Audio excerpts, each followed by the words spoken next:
साहित्यकृती या ठिकाणी आपण भेट दिलेली आहेत. त्याचबरोबर अभिजात मराठीच्या आजच्या या दिवसाचं सन्मान चिन्हही आपण माननीय पंतप्रधान महोदयांच्या हाती सुपूर्द केलेलं आहे. सर्व मान्यवरांना मी आसनस्थ होण्याची विनंती करते आणि ज्यांनी हा निर्णय आपल्यासाठी साकार केला आणि ज्यांचं वक्तृत्व ऐकायला आपण कायमच उत्सुक असतो, देशाचे आदरणीय पंतप्रधान नरेंद्रजी मोदी साहेब यांना विनंती करते की या प्रसंगी सभेला संबोधित करावं.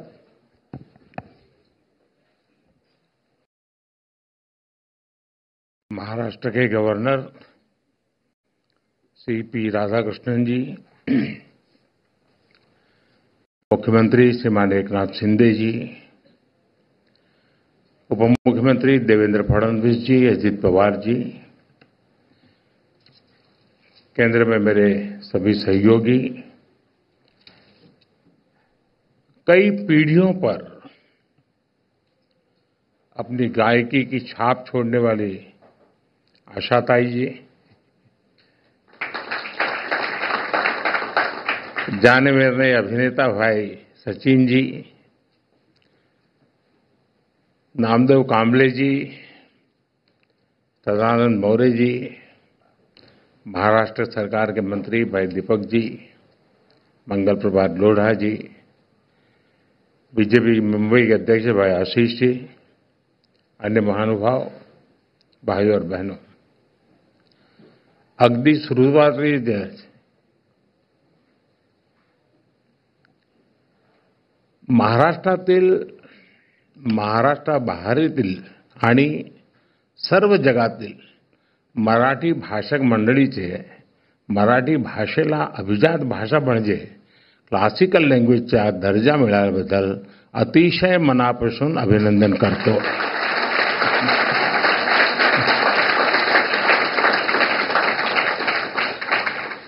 केंद्र सरकार द्वारा मराठी भाषा को अभिजात भाषा का दर्जा दिया गया है.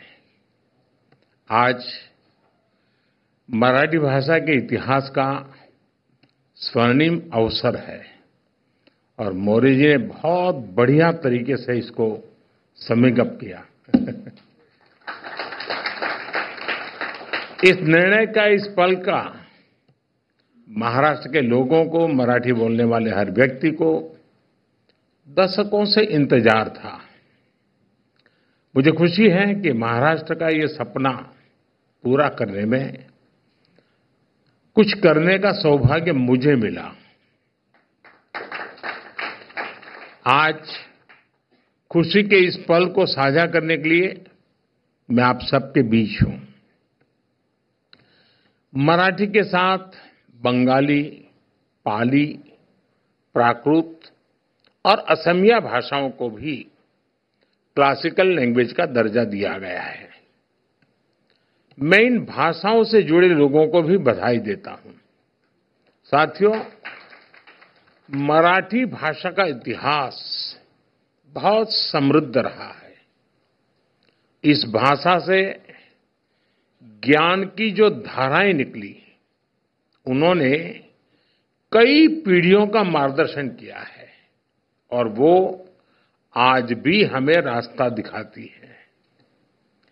इसी भाषा से संत ज्ञानेश्वर ने वेदांत चर्चा से जन जन को जोड़ा.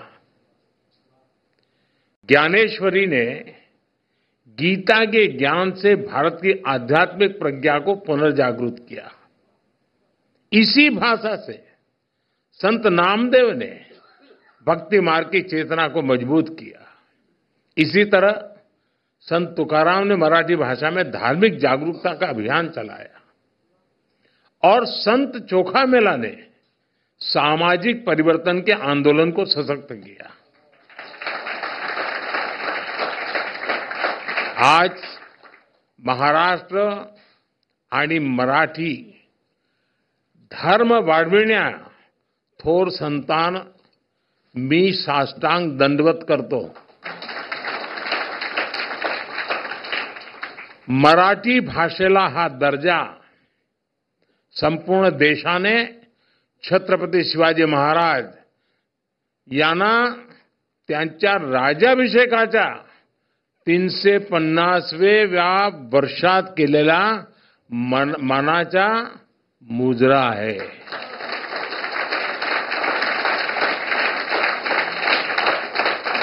साथियों, भारत के स्वतंत्रता संग्राम का इतिहास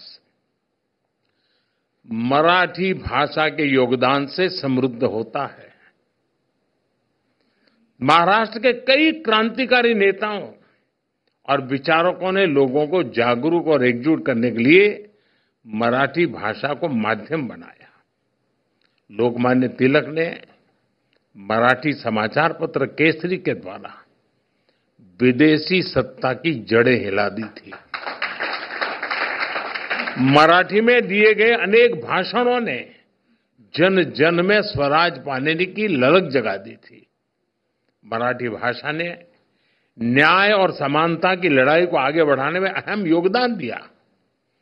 गोपाल गणेश अगरकर ने अपने मराठी समाचार पत्र सुधारक द्वारा सामाजिक सुधारों के अभियान को घर घर तक पहुंचाया। स्वतंत्रता संग्राम को दिशा देने में गोपाल कृष्ण गोखले जी ने भी मराठी भाषा को माध्यम बनाया। साथियों, मराठी साहित्य भारत की वो अनमोल विरासत है जिसमें हमारी सभ्यता के विकास और सांस्कृतिक उत्कर्ष की गाथाएं सुरक्षित है।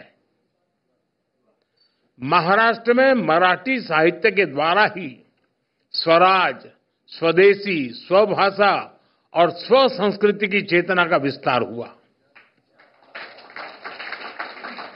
स्वतंत्रता आंदोलन के दौरान शुरू हुए गणेश उत्सव और शिव जयंती के कार्यक्रम वीर सावरकर जैसे क्रांतिकारियों के विचार, बाबा साहब आंबेडकर का सामाजिक समता आंदोलन, महर्षि कर्वे का महिला सशक्तिकरण अभियान, महाराष्ट्र का औद्योगिकरण, कृषि सुधार के प्रयास, इन सब की प्राण शक्ति मराठी भाषा थी।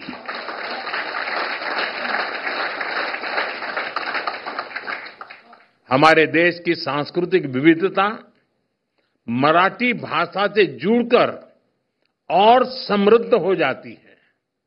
साथियों, भाषा सिर्फ बातचीत का माध्यम नहीं होती। भाषा का संस्कृति, इतिहास, परंपरा और साहित्य से गहरा जुड़ाव होता है। हम लोक गायन पोवाड़ा का उदाहरण ले सकते हैं।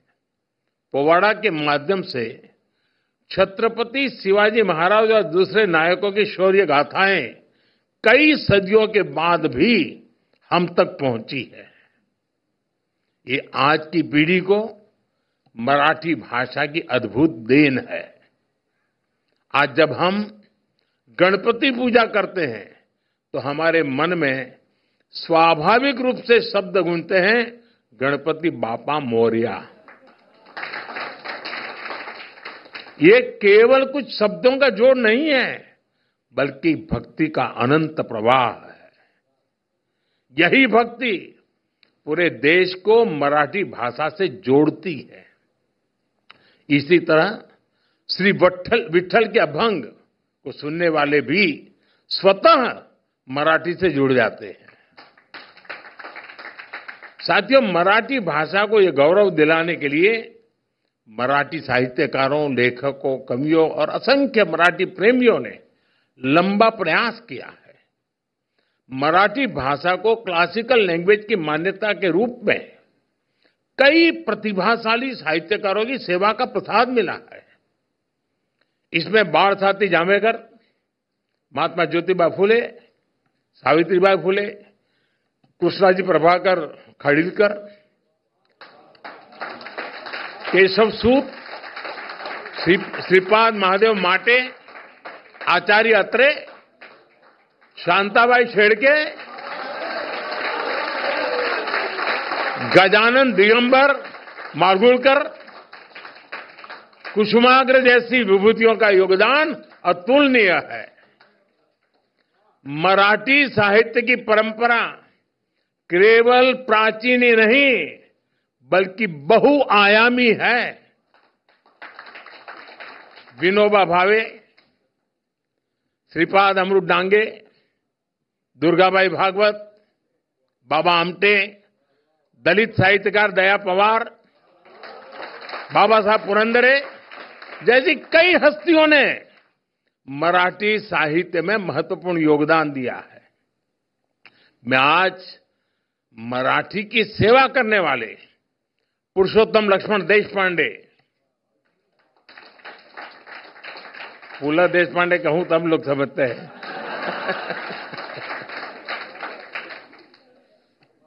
डॉक्टर अरुणा ढेरे, डॉक्टर सदानंद मोरे,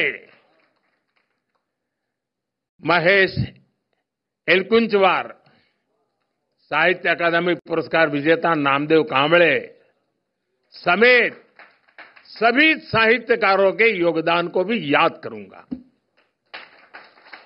आशा बागे, विजय राजाध्यक्ष, डॉक्टर शरण कुमार लिंबाळे, नाट्य निर्देशक चंद्रकांत कुलकर्णी जैसे कई दिग्गजों ने वर्षों से इसका सपना देखा था।